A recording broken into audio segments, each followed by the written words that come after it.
Hi, I'm Daniel Dubois, your host for the Think Like a Wizard podcast.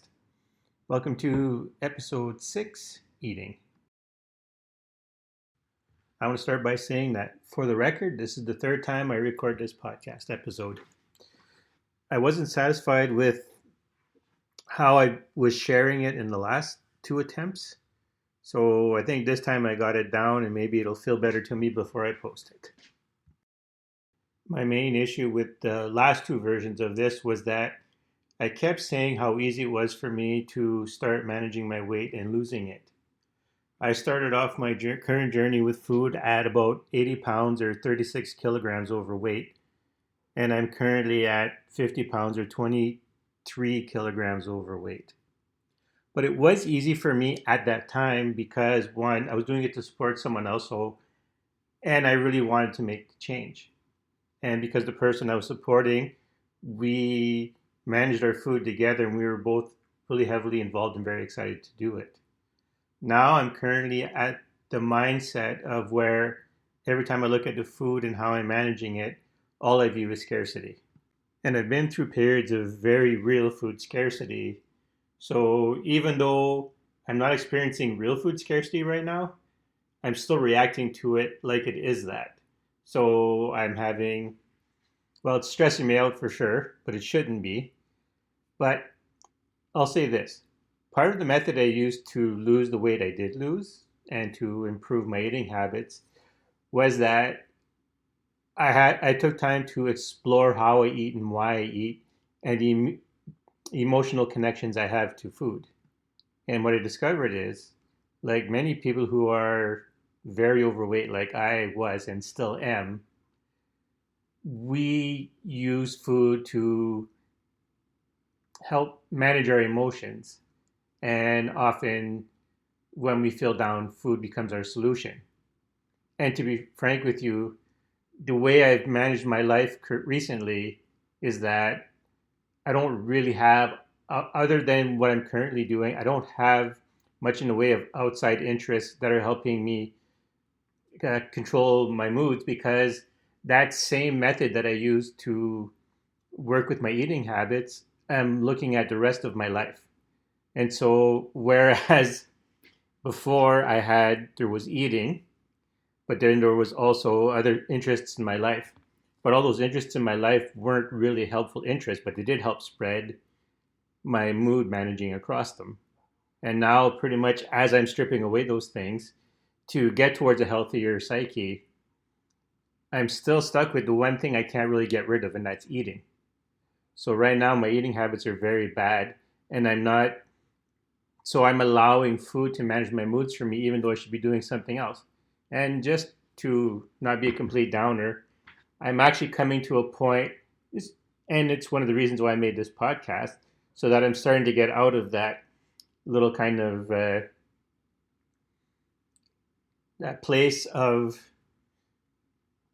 nothing else to manage my mood with. Like, I'm leaving it by starting things like having this podcast. And it won't be long before I start adding other activities that have nothing to do with food, which will then bring me back to not using eating as a way of regulating my moods and bringing me happiness. To give you a bit more understanding, I'm going to share a little bit on how I got to food as a mood regulator and being responsible for my happiness in the first place. Now, I'm not going to give you every reason, but I'm going to give you the main one that matters to this podcast, and that's the spiritual awakening. And part of my spiritual growth, as I've said before, I had a trickster teacher, and my trickster teacher was very particular on how I learned. And so it would guide me in one direction to learn a new thing, and then it would stop all the connections I had with that to move me on to the next thing. And then even when my trickster teacher was over and I started having more, we'll say, normal spiritual interaction, there was still the issue of I still had to learn things and be taught. And given my nature, it was easier for the spirits I worked with for them to then say, okay, you're going to learn A. And then when A is done, you're going to move on to B. But it's not like they said that specifically. But because of the way my trickster teacher taught me, I already lived with that idea of learning that way, where I would be I would be directed to be focused on, say, learning how to connect with certain types of people. And then when I understood that connection, then that connection would be severed by my trickster teacher and I would move on to the next thing. And so over time, I lost a sense of, what would you call it? A sense of security in my life. And so I just assumed that any success I would have would just be lost because it was only a lesson to be learned and then I'd have to move on to the next thing. Now, you could argue that, well, you're on a spiritual journey, so now you should learn not to be that way. Well, but I didn't. And so over time, the only thing I could end up justifying is eating. Like I used to drink a lot, but then that got reduced, and now I barely drink at all, if I drink at all. And all the other, we'll say, bad habits that you get into when you don't have a sense of stability, well, those behaviors are basically wiped out for me. So the only thing I do have left is the occasional, interactions with the people I care about and food. And sometimes I can't always be around people I care about who uplift me. So the only permanent thing in my life at this point was food. And it's the only thing I have left. So now I developed an over dependency on that food. But like I said, I am working on that. And this podcast and coaching people through their own issues is being a big help. For those of you listening who are having empathy for what I just shared, you're probably thinking to yourself, oh, that really sucks. You can't have a sense of stability because every time you feel comfortable, things get changed so you can learn a new thing. But you also have to look at this when you're doing a spiritual journey, is that for every feeling of loss you have is your chance of developing empathy for other people in similar positions. You now have an understanding of how to at least support other people because of what you've been through. And frankly, for me, like being the kind of person that I am, I would not have abandoned those, like I would not have severed those connections myself to move on to the next thing I needed to learn. I'm a human being after all, and then every time connections are built, I don't want to get rid of them. But having a teacher, a trickster teacher who doesn't really care about those things or is more than comfortable with severing my connections and watching me fall apart and rebuild me, I was able to pick up skills I wouldn't have picked up normally. And I'm able to see situations in ways I wouldn't have been able to see them before. And I am also able to not only sympathize and empathize with someone, but I'm also able to see when someone is maybe milking their situation. Now, that doesn't mean I'm judging them, but we all do things. Like my overweightness comes from me basically over using the food I'm using to stabilize my moods. But that's me milking that situation. So I understand that part. So I can even better yet help people because sometimes using your empathy to mirror what people are feeling is it allows you to also help you cut past, well, their bullshit and helps you help them move along. Now, that's provided your journey is about being empathic and helping people. But I think for the most part, those of you who are finding your way to me, it's going to be that you're probably very empathic and will feel the need to help other people. So for those of you who match that description, what I would hope for you to take away from what I just shared is that even though in your spiritual awakening, in your journey, that things are difficult and may seem unnecessarily difficult, know that these things are going to help you help other people in the future. And generally, part of being empathic is that you can gain strength. Like you sense and understand the flow of energy better So you'll also benefit from when the energy flows back to you because you've set up a connection with someone where they can understand you're helping. And then while they may not be aware of it, they're exchanging energy with you, which then makes you stronger, which also helps regulate your moods and puts you in a better place. So keep in mind that even though I may not have perfectly managed it, and you may not be perfectly managing your situation, and you may have picked up addictions and issues that you need to work on, know that these things are going to make you a stronger person, and they're going to make you stronger for other people as well. So I hope for you, in a sense, that you have some of these issues to make yourself stronger. Now, mind you, that's not necessarily the best thing to say, especially when you're in a hurting position. But the reality is, of everything you may hear me speak about and complain or share that it bothered me and it caused me some harm. Still, what I gained from it outweighed the stuff I've been through, and now it's just a question of me managing what's happening. Now that I've shared all of that, let's get down to define what I mean by eating.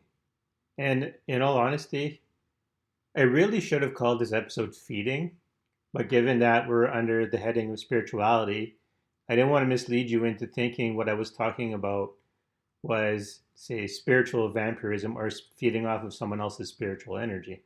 And the reason I would call it feeding instead of eating is because eating is only one way of getting nutrition into your body. You can also get nutrition into your body through absorbing liquids, but it goes through the same process as your eating does, or I should say, it uses pretty much the same organs. Whereas other ways of getting nutrients into your body is through breathing, through the air you breathe, and even being absorbed through your skin. Although I'm not going to touch on it in this episode, yes, even though I said this wasn't about spiritual vampirism and it wasn't about taking spiritual energy from other people, yes, you could consider feeding yourself off of other people's spiritual energy. Because remember, as you're awakening spiritually, you're becoming more like a spirit, even though you're still in a physical form. So, I mean, if you still thought about it in the back of your mind while you're listening to this podcast, you wouldn't be in the wrong. Since this isn't a lecture series on nutrition and eating habits and just a episode of a podcast, what I'm going to do is I'm going to touch on a few things on what to look out for and basically how eating functions in the first place and how it can affect you. To start off with, I'm going to discuss your gut bacteria and your gut biome. At some point in our history, even before we evolved into the species we are now, our digestive system had already started evolving. And at some point, somewhere in our ancestry, we made a deal with bacteria to help us digest food. It would get the bulk of what we eat and it would break it down into nutrition that we can make use of. And even though a lot of us aren't aware of this, those gut bacteria have a say in what we eat. And because, like everything else that we don't control consciously, the communication ends up having an is conveyed emotionally. So our gut bacteria can dictate how we eat and what we choose to eat. So when our gut biome is out of balance, and like say, I'll start with this. So throughout the year, there is a cycle of eating. And at the beginning of the season, it's when all the new green life starts to grow. So there's nothing that's really sweet. It's all new things and it's more bitter than it is sweet. But it's still good for you and you're still getting nutrition out of it. And that, because we're in a cycle, signals to your body to shed whatever weight you've gained to survive the winter. And then as that goes along, we start getting more sweet things. And we actually get into the period where we feel the safest, both in terms of food provided, where food is available, food availability, and the fact that we're not facing any dangers yet. Food is abundant and we can go on living. And then as we hit the end of the year, where food is now its sweetest, because as foods move through their cycle, they become, or I should say plant life, becomes more sweet as it moves through the cycle. By the time we hit fall, we're loaded with sugary things. And when winter comes, then there may be no food at all, and then we'll enter a period of scarcity, and we may have to rely on everything we've stored in our body throughout the three previous parts of the feeding cycle. So with that being said, we have with our gut biome is not a one monolith of type of gut bacteria.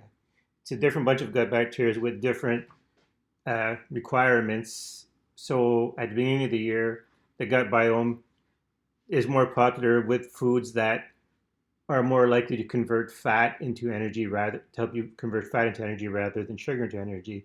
And then by the time you get to the end of the cycle, just before winter, then you get your gut is populated with bacteria that want sugar. And that because we get to that period, that gut bacteria is responsible for helping you process sugar into energy and whatever nutrition there is left into basically helping you survive a period of food scarcity. So what you're going to find is that it's also, for lack of a better word, the loudest gut bacteria in terms of trying to affect how you behave. It is going to make you want to eat more and more food, especially high sugar content food. So the more sugary stuff you eat, the more that bacteria thrives, and the more it keeps making you want more and more sugar. So right there is one of the big ones of how it affects your. It's going to change your behavior to make you want to eat more sugary cereals, or not cereals, but foods. And not only that, when you think about the food cycle, you start off with very low sugar foods or low sugar available foods because sugar, no matter how you find it, is always the same molecule. But the rest of the stuff around the sugar affects how you process the sugar. The more sugar that gets directly into your bloodstream, then the more insulin has to go into your bloodstream, and that's where you run into issues. But the slower released that the slower these sugars are released, then the insulin can be released in a lower dosage, which then makes it easier for it to go into your cells and help you process that sugar for energy. So, now having said that, where I want to get back to how it affects your mood is that as your sugar gets higher in content in your food, or so the more readily available the sugar is in your food, then the closer you are to winter. And therefore, that gut bacteria's responsibility is to help you survive the winter. So it is going to be the loudest, and it is going to affect you in that the more sugar your food is, the more irritable you become because you're always being told winter is coming. So the more sugar your diet is, or the more readily available the sugar in your diet is, the more you're telling your body that we're coming up on a period of scarcity, therefore danger, and therefore you must always be on edge. I'll like to say that this is one thing about how you eat that affects how you behave as an individual, and that can, of course, affect your spirituality. Because if you're always miserable, it's harder to let yourself open to the universe. But the thing is, we have a whole other, overly simplified and perhaps being dramatic, a whole civilization in our gut that influences how we behave. For the next thing, some of you have probably heard the expression, you are what you eat. Now, that doesn't mean you are what you eat on a macro level, like you're not going to be a banana because you eat a banana. However, you are what you're made of, and therefore, if you're eating stuff that gives you the materials you're made of, you can then build your body properly and be truly who you are. And the benefit to eating everything you need and have a sufficient stocks of all the nutritions you need and of course the calories to give you energy is that when we are not fully prepared or when we do not keep a certain level of health, we cannot handle stress very well. Or I should say we're more prone to stress. When you are sick and someone gives you bad news, it's hard to handle that bad news more.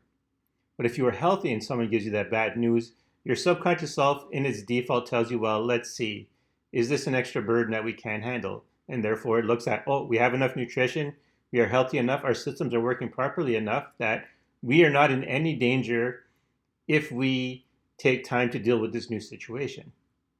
And that's very important. So, because if someone comes to you for help, but you don't feel well, you're not likely to help that person, or at least when you help that person, it's more difficult, and therefore you probably won't do as good of a job, and you'll probably be more miserable as you're doing it. So it is always important to make sure that you're eating properly and keeping yourself healthy. But know that eating is the easiest way to keep yourself healthy. Exercising, like actually, it's you. I don't know the word if you would think it's strange, but if you do not eat properly, working out doesn't matter.